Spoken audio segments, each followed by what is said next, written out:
home with the Lord. Job well done. Hold it, please. Betty Thomas.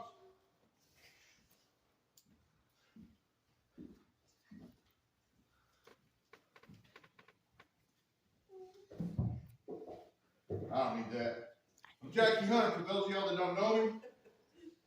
I'm the other son. I'm her nephew by blood, but by the spirit. Might as well say I'm Frank Ritchie and Donna's brother, whether you like it or not. My story is short. My mom was going to pass away in 1981. She was a little snake. And her dying request was to have my Aunt Betty and Uncle Cecil raise me up. They were there when I was born at 2:41 in the morning in the first place, 1971. My Uncle Cecil drove me from my grandma and grandpa, Willie Bessie Snakes, in Lawton, Oklahoma, and I was born. My Uncle Cecil signed for me. Uncle was just a title. He was more like my dad. To make it short, I'm going to go to Proverbs 31. This reminds me so much of Aunt Betty. She raised me in the right ways, but I want to tell you that I was out in the world for 22 years. My God was in a beer can, especially living right here in Anheuser-Busch country. Go home to Oklahoma, still didn't learn a lesson. It took the threat of prison for me to be crushed. If you fell under pressure, your strength is too small. And I remember what Aunt Betty taught me. So right there, I went beyond the jailhouse religion and gave my heart genuinely to the Lord on my knees, for all bow to him in heaven, on earth, and under the earth. And I have been the same since. So all that disappointment I put on Aunt Betty and Uncle Cecil's heart and in their face, it turned into joy. And now we have the joy of her, knowing we have peace that surpasses all understanding because of the way she raised us all. Maybe you knew her as a friend, as a daughter, as a son, like Frank Ritchie. But she had an impact on you, a good one. So let's speak of that impact. Proverbs 31, the virtuous woman. A wife of noble character, who can find? She is worth far more than rubies. Her husband has full confidence in her and lacks nothing of value.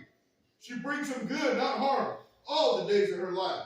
She selects wool and flax and works with eager hands.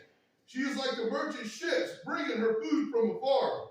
She gets out while it is still dark and provides food for her family and portions for her servant girls. She considers a field and buys it. Of all her earnings, she plants a vineyard. She sets about her work vigorously. Her arms are strong for her task. She sees that her trading is profitable, and her lamp does not go out at night. In her hand she holds the staff and grasps the spindle with her fingers.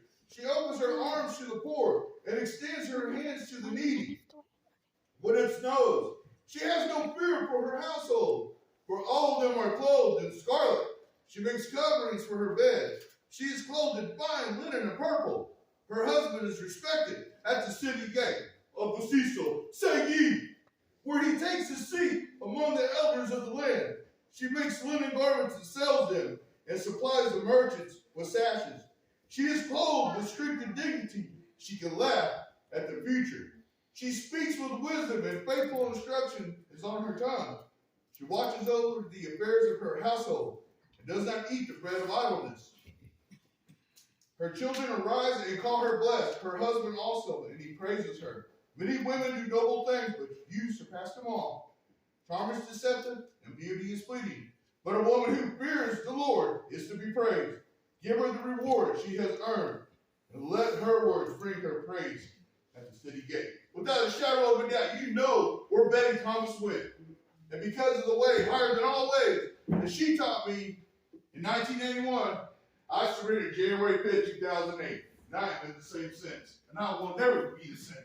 This is the power of the Lord, that what he'll do for you. He won't leave you the same. Your situation will not be the same. You might be in the middle of a storm, but I promise you, the Lord will bring you out in victory. Proverbs 21:1, the king's heart is like stream of water, directed by the Lord. He guides it wherever he pleases. Be thankful. He had her 87 years. When this,